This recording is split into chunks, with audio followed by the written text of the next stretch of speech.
عنا سيئاتنا وتوفنا مع الأبرار.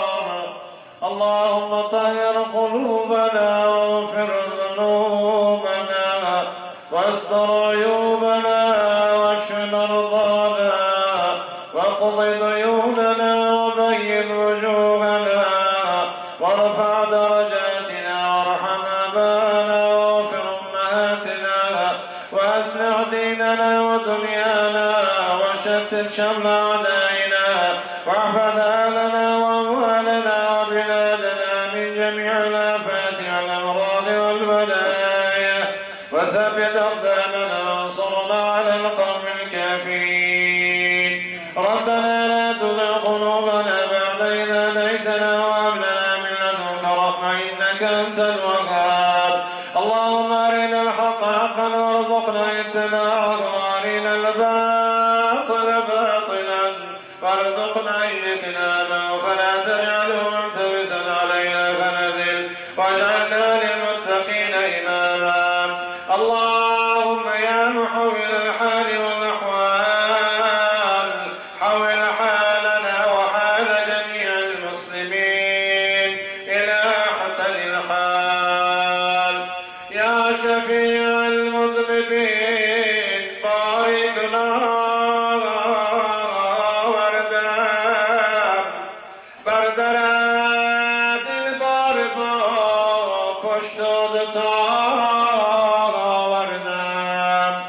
يا شفيع المذنبين باركنا وردم بردرات البارب پشتود وردم. چشم رحمت برکشا موی سپیدی من نگر گرچه از شرمندگی روی سیاه آوردم.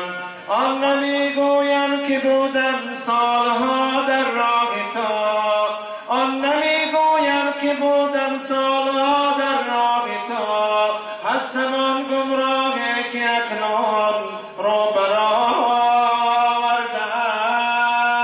هستم آن گمراهی که اکنون رو برآوردم. ای خالق خلق عالم غیب مایه مدم عالم غیب، ای از نظر تو کار ما راست، ای از نظر تو کار ما راست، آراسته تو هرچی ما راست. عذر همه لطف تو پذیرد، کس را نکنی تو از بدیرد. رحمان که جمله بیم داریم، سرمایه امید و بیم داریم. خدایا در این لحظه‌های خیر دعای ما محتاجان را به درگاهت قبول بفرما. خدایا ما همه حاجتمندان در خانه تو آمدیم.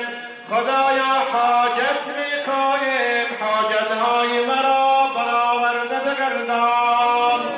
خدایا جرم کردیم، عصیان کردیم، گناه کردیم. خدایا نمک خوردیم، نمکدان شکستیم. خدایا روز قیامت که امت اولین و آخرین جمع می آید، همه پیامبران و شهدا و اولیاء و ابرومندان درگاهت، شب زنده دارانت، شهیدانت، خصوصا بالخصوص پیامبری آخر زمانت، ما را به این نامه اعمالمان شرمنده و سیاه مگردان. خدایا قلمت بر روی گناهان ما بکش. خدایا روز قیامت ما را در سایه عرشت جای بده.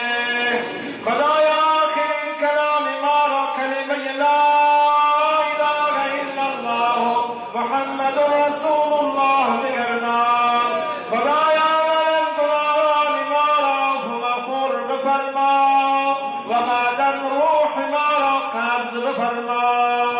خدایا هر کی اگر ایمان دارد شفا تا بفرما خدایا هر که گمراه دارد هدایت بفرما هر که مسافر دارد صحت و سلامتش برسان خدایا هر که فرزند خواهد فرزند صالحش نصیب بفرما خدایا هر که قرض دارد قرضش را برابر بگردان خدایا هر که هر حاجتی دارد حاجتش را برابر بگردان ببخش مجرم ترینی مجلسم را نکن منظور جرمی بشکم را ببخش مجرم ترینی مجلسم را نکن منظور جرمی بشکم را صلی الله تعالی علی سیدنا و نبینا و حبیبنا و شفیعنا و مولانا محمد و آله و اصحابه